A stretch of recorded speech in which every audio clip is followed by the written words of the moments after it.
Voilà, bonsoir tout le monde. Alors ce soir on est avec Alexandre. On est reparti pour passer à un deuxième volet. On avait fait le pain, enfin on avait enclenché, commencé le pain qui continue. Moi j'avoue, le CPLE il continue tout doucement à se stabiliser. Donc de temps en temps je le réveille un petit peu, de temps en temps je l'endors. Et puis une fois par semaine je refais un pain et j'expérimente des choses avec des farines différentes.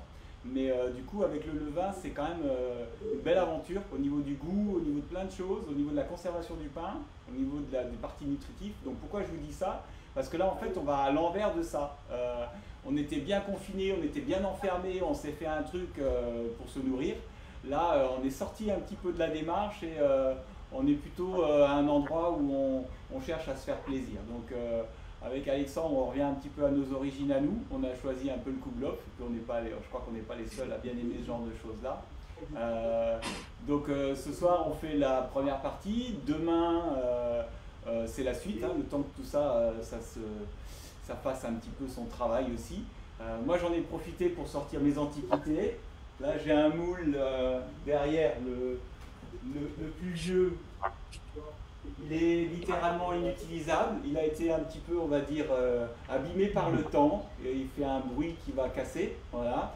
Et puis du coup, j'ai trouvé un petit frère qui, lui, il est tout neuf de chez tout neuf, il n'a jamais servi à en faire, donc on va essayer. Puis je l'ai, comment tu dis, Alexandre, je l'ai culotté, c'est ça? Ouais, c'est culotté. Ouais, comment tu culottes? Vas-y, explique-nous pour ceux qui ne savent pas. Alors, c'est effectivement, tous les moules en terre cuite comme ça. Ce sont des moules, en général, pour des pâtisseries ou des viennoiseries. En fait, ces moules-là, si vous voulez, c'est des moules qui ne se lavent jamais. Mais dans un premier temps, pour qu'ils adhèrent pas trop, pour que la pâte, elle n'adhère plus, il faut culotter. C'est-à-dire, vous mettez une couche de gras, donc de la margarine, du beurre, ce que vous voulez. Et vous le mettez au four à une centaine de degrés pendant à peu près 1 heure. Toute la partie grasse va être absorbée. Et puis, voilà, on recommence une deuxième fois pour être bien sûr. Et donc, après, votre moule à Kouglof, il est opérationnel. Donc là, tu as un très beau moule qui est un moule traditionnel. Et en fait, à chaque fois qu'on fait un Kouglof, eh ben, on enlève juste la partie sèche et puis on le renchaîne pour la prochaine fois. Et ça permet d'avoir un moule qui n'adhère jamais, quoi. Là, à chaque fois, attention, on verra demain, on va quand même le beurrer avant la mise en cuisson, hein, bien sûr. Ouais. Voilà, c'est tous les ustensiles en grès, enfin en terre cuite que vous avez comme ça, il faut les culotter. Comme les casseroles, les poêles en fonte et tout, ça se culotte aussi. D'accord. Voilà. Super. Et puis du coup, il y a quelques années de ça, moi mon père il m'avait refilé ce truc-là. Je savais pas trop quoi en faire et il m'avait expliqué à l'époque, ça datait du coup de mon arrière-grand-mère qui elle faisait, alsacienne, qui elle du coup faisait ses pâtes là-dedans. Donc voilà, on a ressorti les vieilleries, on va essayer de se dire que d'aller chercher de l'authentique, peut-être que ça va avoir un peu de goût d'authentique aussi, quoi. Voilà Alexandre, donc du coup j'ai un peu d'ingrédients. Oui. Alors, comme tu l'as si bien dit, Raoul, on a tous maintenant vraisemblablement des petits compagnons levains là, ça y est, qu'on été adoptés par tous les copains, copines. Et donc aujourd'hui, le Kouglof étant une gourmandise, il faut, le levain, comme tu l'as si bien dit, c'est pour faire du pain, c'est-à-dire c'est pour nourrir l'homme, pour partager, mais un aliment qui puisse te renforcer, donc le pain.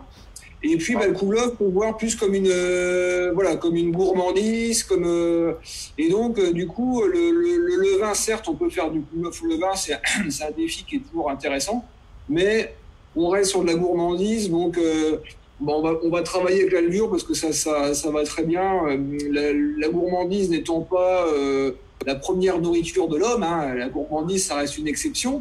Hein, si on reprend nos chers, on va dire notre culture chrétienne. Donc la gourmandise, c'est pour des moments précis, le dimanche, ou les anniversaires, enfin des moments plus précis. Ça peut être tous les jours, mais bon, c'est moins marrant quand c'est tous les jours. Donc la gourmandise, ça doit rester quelque chose qui est plutôt des moments précis. et de partage en famille ou entre amis. Donc là, on est entre amis, donc on va faire un couglof et on va le faire donc la seule différence pourquoi on se retrouve ce soir, c'est que comme on en a déjà parlé, on va essayer de faire travailler avec le temps et pas travailler donc avec le temps et pas contre le temps. Avec le temps, c'est-à-dire qu'on va laisser le temps à la fermentation de se faire, puisque de toute façon, que ce soit la levure ou le vin, on est fait avec des pâtes qui vont le lever. Et donc, plus ça mettra du temps, et meilleur sera le goût. Et donc, c'est pour ça que ce soir, on fait ce qu'on appelle une pré-fermentation. Donc, on fait quelque chose qui est une première fermentation qui s'appelle une pouliche. Hein. C'était nous le petit nom qui se prononce pou et pas pot. Donc, c'est une pouliche. Et pour la petite histoire, c'était une technique que faisaient les boulangers de Vienne. Les boulangers viennois, et ils travaillaient la brioche sur des pouliches. Et d'ailleurs, il y a un nom qui s'appelle une pouliche viennoise ou une pouliche française. Voilà, ça c'est pour la petite anecdote. Donc là, ce soir, on va faire une pouliche raoulesque. Hein. On va faire un mix entre la viennoise et puis la française. On fait un truc entre nous. Mais c'est la même technique. Alors, une pouliche, c'est très simple. C'était marqué dans la recette. C'est on met un temps pour temps, c'est-à-dire on met autant de farine que de liquide. Donc là, le liquide, c'est le lait. Et puis, du coup, on va mettre un peu de levure parce qu'en fait, on va le laisser toute la nuit fermenter. Alors, c'est pour ça qu'on avait proposé plusieurs solutions. La première, la plus simple, c'est la levure dite fraîche. Vous savez, c'est ce que vous trouvez, les cubes dans les supermarchés. Il y en avait aussi Naturalia, parce que là, c'était sûr d'en trouver, parce que personne ne sait qu'il y en a, donc voilà, pour les Chalonnais. Sinon, on va faire, avec vous, je vais faire la version levure déshydratée, donc c'est des petits paquets comme ça. C'est la même chose que la fraîche, mais il n'y a plus d'eau. Donc c'est pour ça que ça fait que 5,5 grammes, et il faut le remultiplier par 5 à 6, donc c'est à peu près 30 grammes de levure fraîche. Donc on ne va pas utiliser tout ça, hein. Vous allez voir, on va le faire un petit peu comme d'habitude avec notre groupe, on va le faire un peu à la Sansace. Hein. Et puis on laissera ça toute la nuit, et puis demain on attaquera la partie donc, dite pétrissée.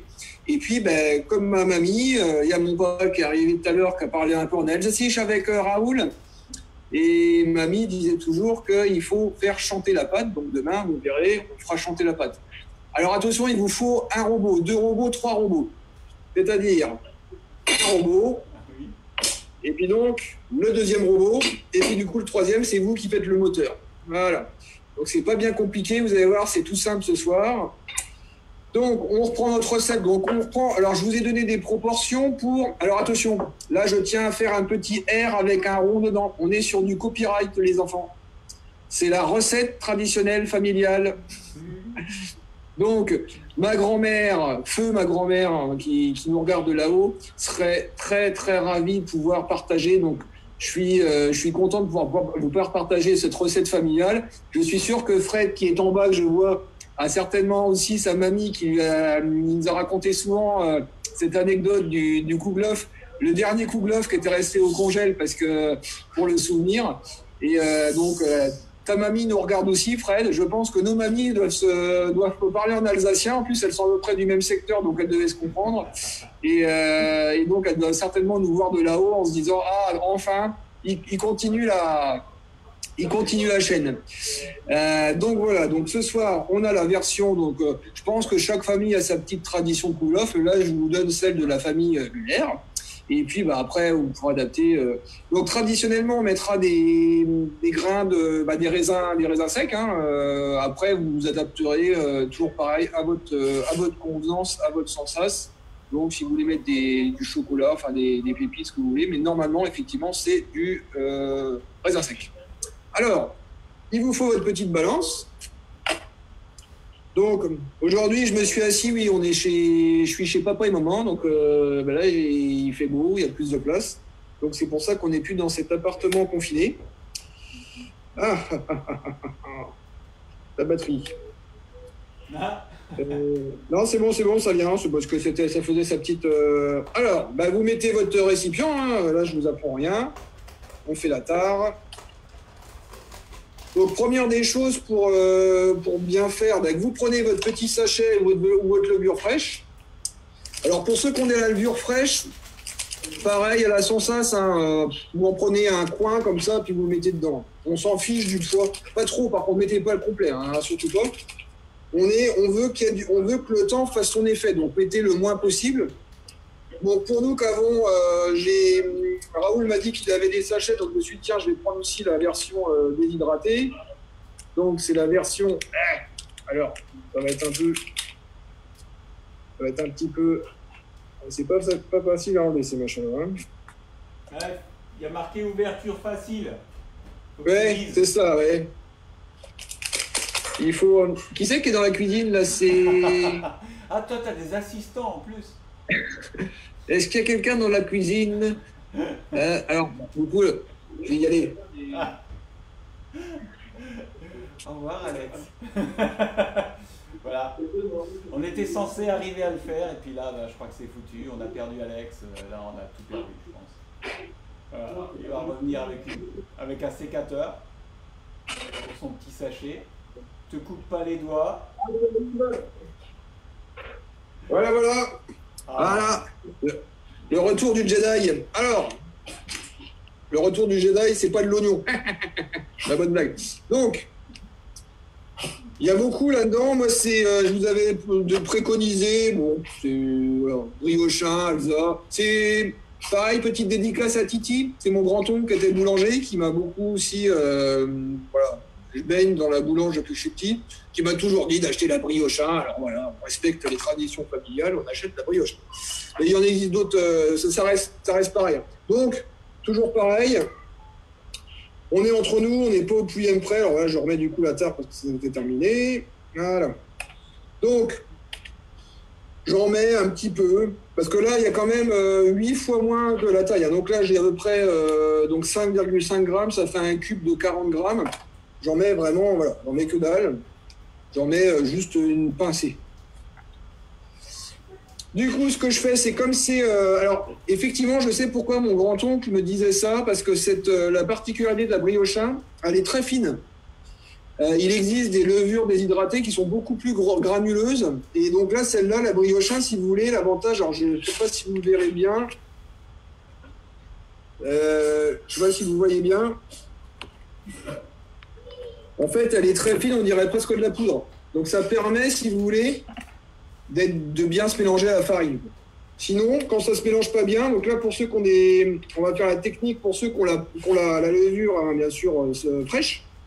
Donc ce que vous faites, donc, vous prenez un verre d'eau tiède à chaud, tiède on va dire. Et puis toujours pareil, la sensation, si votre doigt il l'accepte, c'est que c'est pas trop chaud, si ça vous crame pas le doigt, c'est que c'est bon. Donc vous le mettez un petit peu dedans, histoire de voilà, faire ce que mamie disait, un petit levain. Donc là, pour le coup, maintenant vous savez ce que c'est qu'un levain. C'est pas le levain, ce n'est pas ça. Techniquement, on appelle ça un levain-levure. Voilà. Pour la petite histoire, c'est les Anglais qui ont donné ce nom-là. Donc vous mélangez votre levure, que ça fasse bien mélanger avec le liquide. Alors là, on prend de l'eau hein, pour que ça soit plus simple, parce que ça se dilue beaucoup plus simplement. Voilà, comme ça, votre levure, elle est complètement mélangée avec le liquide. Il n'y a plus rien, tout est bien. Ça fait une petite masse. Pas une petite masse, oui, ça fait une petite flaque là, avec les. Donc, bon sang, ça sent la. Là, pour ceux qui ont de la levure en déshydraté, comme ça, c'est fort en goût parce que c'est forcément. C'est... La levure, comme ça, quand c'est un peu frais mélangé à l'eau, ça, c'est un peu fort en goût. On l'a, l'odeur vache. Donc voilà, ça y est, le petit mélange est fait. Alors, on va mettre notre liquide. Donc là, pour le coup, on fait du gourmand, on fait du lait. On va mettre ce qui était marqué sur la recette. Donc, les 200 grammes de lait. Donc, on est parti du postulat qu'on a à peu près tous le même moule que Raoul nous a montré, c'est-à-dire un moule qui fait entre 400 et 500 grammes de farine. Voilà, c'est taille-là. Voilà, exactement. Bravo, merci Raoul pour cette blague de l'année. Là, je vois Fred, les moules qu'il a, je pense que tu pourras au moins faire... la pétrissée permettra de faire les deux moules. Hein. Les moules que vous avez... Ah, vous en avez deux ou trois, je vois pas bien. Bon, bref. Donc, on mélange donc le lait, on met les 200 grammes de lait. Voilà.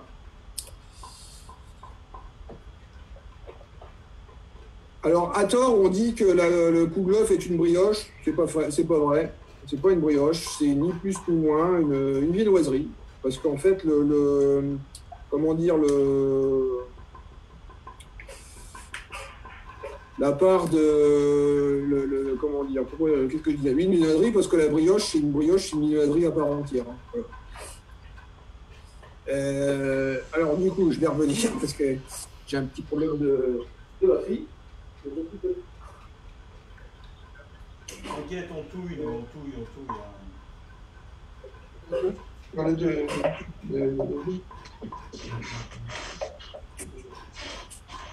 Alors, voilà, désolé, je suis de retour. Donc, moi, je n'ai plus de batterie, comme ça, vous savez tout. Et donc, j'ai pris un truc qui est bien plus écologique qui s'appelle un verre doseur. Voilà. Donc, il faut mettre combien de lait? De lait, on met 200 grammes.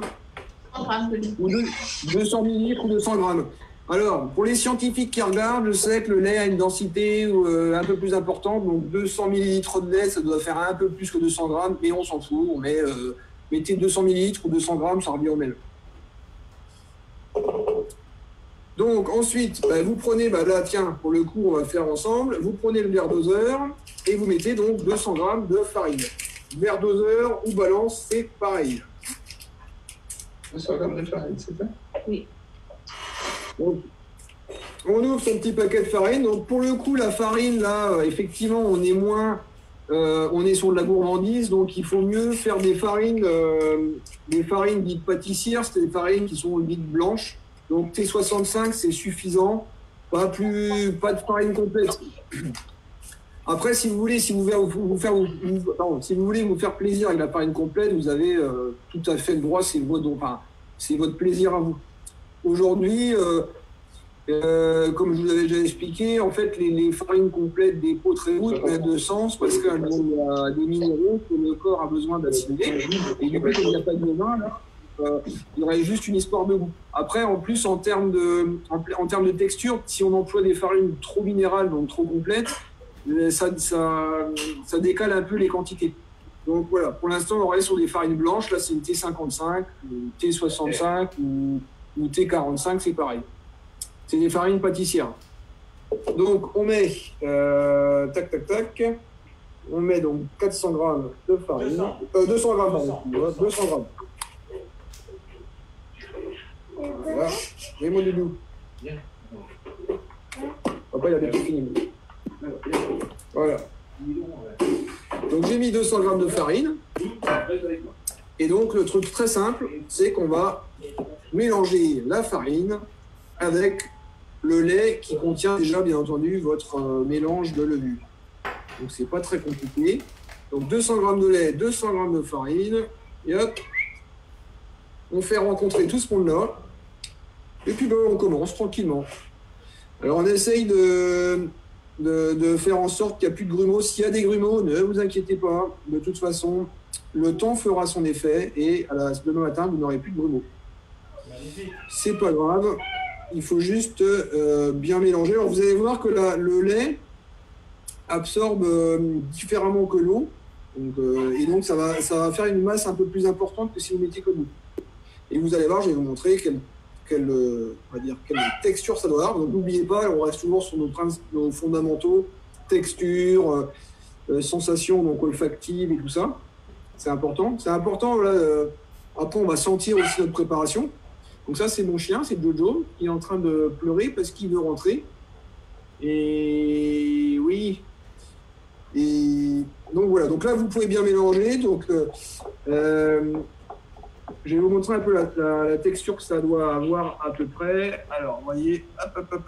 Vous voyez à peu près. Donc là, je vais considérer ce que vous voyez, j'ai un peu de grumeaux.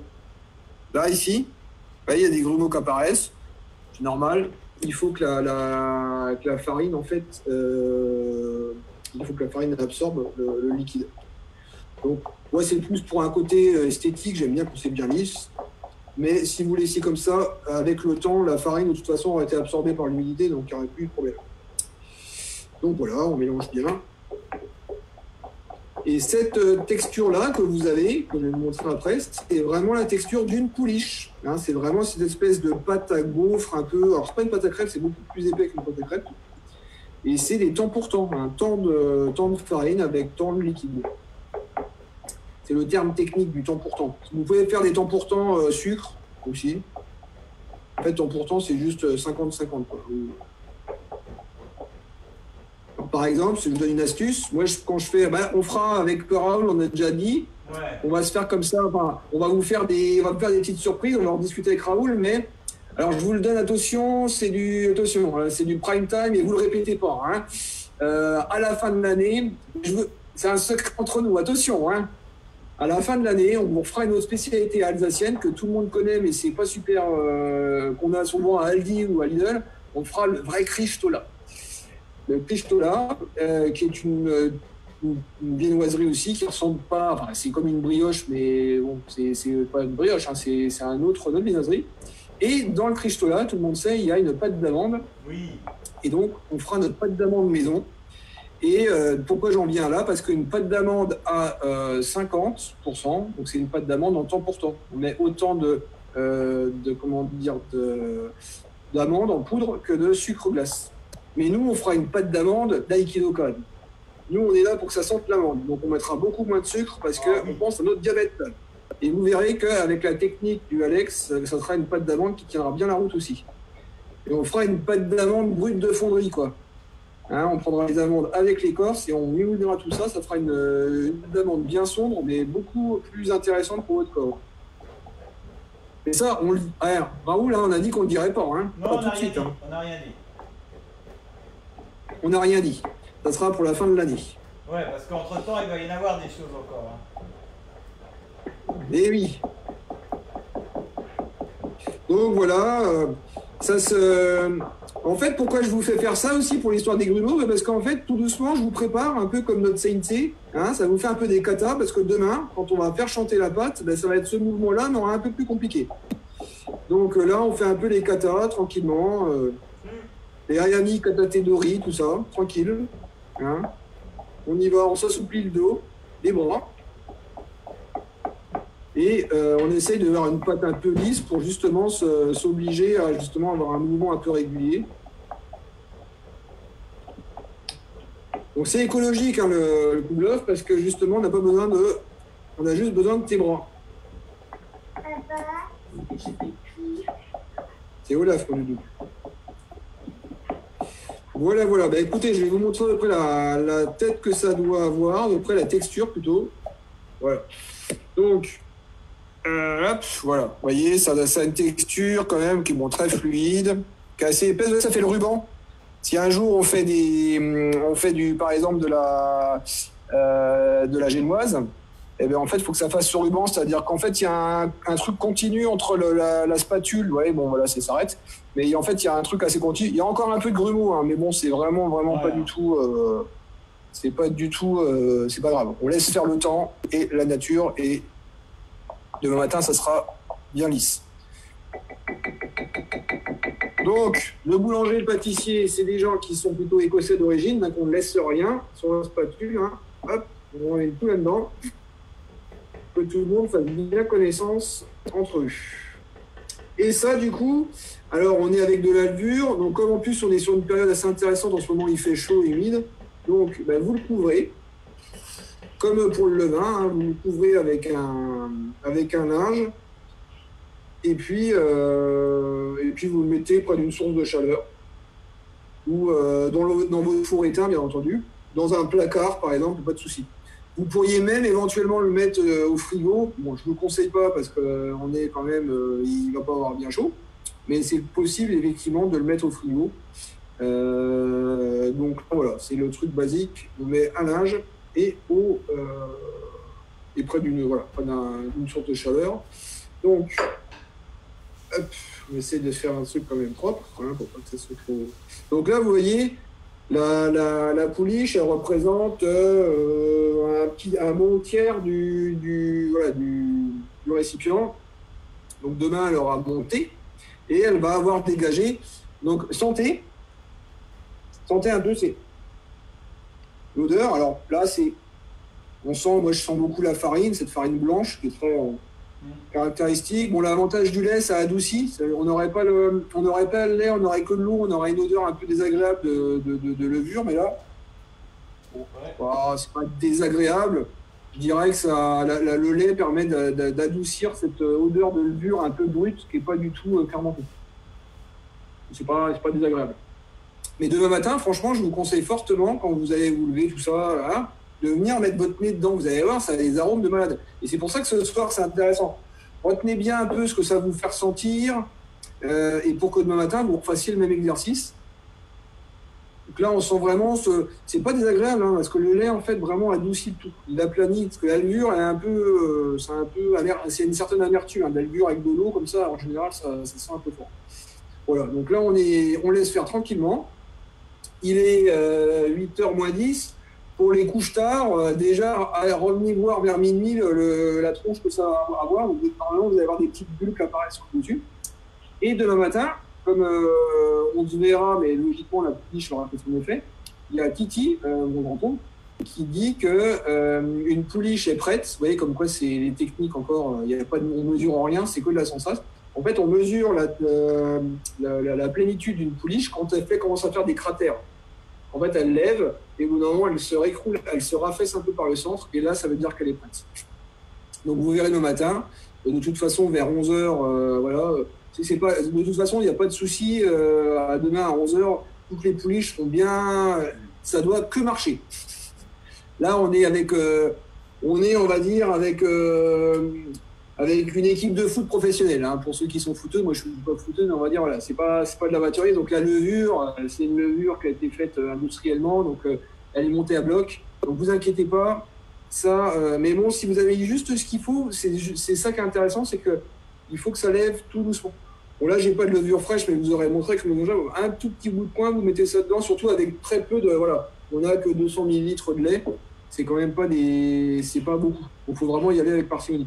D'ailleurs, demain, voilà, ceux qui veulent vraiment mettre du temps, à la limite, ils mettront pratiquement non plus pas beaucoup de levure pour que laisser vraiment l'œuf monter, le lever avec le temps.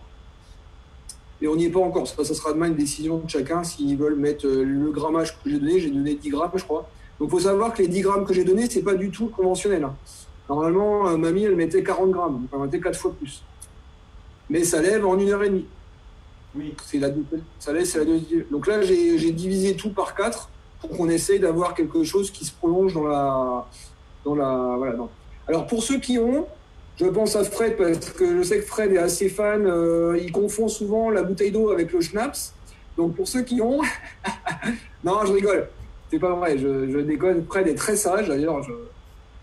On est avec un grand sage. C'est pour ceux qui ont, ils peuvent déjà ce soir mettre un peu de schnapps avec le schnapps de l'agneau que vous avez du coup de votre papy ou de votre grand-oncle, pour les faire un petit peu absorber pour demain. Voilà, pour ceux qui veulent. Alors, il faut juste savoir au passage que Raoul a du très bon schnapps. Donc, à bon entendeur, pour passer à l'improviste éventuellement, pour ceux qui se rappelleraient de ça la prochaine fois, il a un super bon schnapps. Petite poire de malade, là, William, assez intéressante. On met juste un peu de raisin à tremper dedans et puis basta, quoi. C'est ça. En général, si tu mets le raisin et en fait tu essayes de mettre aux 2/3 de la hauteur des raisins pour que ça puisse après demain matin absorber, qu'il n'y ait faut plus qu'il y ait de liquide non plus. Hein. Faut pas que les raisins. Ou alors si vous mettez plus, vous pouvez mettre plus. Après, il faudra les récupérer un à un les raisins. Parce que ça risque d'avoir un coup de bluff qui, en milieu d'après-midi, comme ça risque de passer une bonne soirée après. Donc voilà, pour la partie pouliche, donc ça c'est une pouliche, vous venez de réaliser ce qu'on appelle une pouliche. Donc c'est une préfermentation, et dans les techniques de boulangerie, le levain était aussi une préfermentation, puisqu'on a fait des rafraîchis successifs, et donc c'est ça qui permet de monter en puissance pour que le lendemain, en fait, les pétrissés puissent partir vraiment rapidement. Donc voilà. Donc là, on est toujours à la sensation. Donc retenez bien, surtout l'odeur, c'est quand même génial, hein, la boulangerie, surtout la boulange, c'est que là, on ne peut pas trop palper parce qu'on en aurait plein les mains, puis ça va pas trop la spatule suffit. Et puis parce que demain, vous allez voir, on va avoir plac, on va chanter. Donc voilà, ben, ce soir c'est fini. Vous pouvez mettre ça de côté. Et puis ben, laissez-le tranquillement se reposer et on se retrouve demain. D'accord, ben, on va laisser tout ça au calme. Et puis on se retrouve demain à 11 h. Voilà, avec la tête du matin, quoi. Hein. Et je ne sais pas pour qui c'est, mais en tout cas, il n'y aura pas de caleçon le matin. Parce que j'ai mes gamins avec moi là, et je serai certainement levé depuis 11 h, mais il n'y aura pas de caleçon. Par contre, pour ceux, j'ai notamment, si Simon il nous voit, ceux qui n'ont pas de moule à Kruglov, n'importe quel moule en terre cuite, c'est vrai que le plus haut possible, c'est mieux. Si vous avez d'autres moules, le plus simple, c'est les moules en terre cuite. Parce qu'on verra que ce qui donne vraiment le goût du Kruglov, bah, c'est toujours une notion de temps, c'est les cuissons successives dans le même moule qui font vraiment ce côté très intéressant. Les moules en tôle, bon, j'assure pas, je ne sais pas ce que ça peut donner, parce que bon, bah, nous, on n'a jamais fait, mais ça aura peut-être pas le même goût quand même. Parce que quand vous regardez bien les ingrédients du Kruglov, il n'y a rien de compliqué en soi. C'est juste parce que bah, derrière, il y a le vieux moule qui va donner ce goût un peu du temps. Et c'est ce qui fait tout son charme d'ailleurs. Voilà, voilà. Impeccable. Bon, bah alors, moi je vous dis bonne soirée. Ceux qui sont sur Zoom avec nous, ne quittez pas. Une fois qu'on a coupé le direct, on en profite encore un petit peu entre nous. Et puis je vous dis, enfin on vous dit à demain matin, 11 h. Voilà, merci, bonne soirée. Alors, Bonne soirée. Faut d'abord que j'arrive à cliquer au bon endroit, on va y arriver.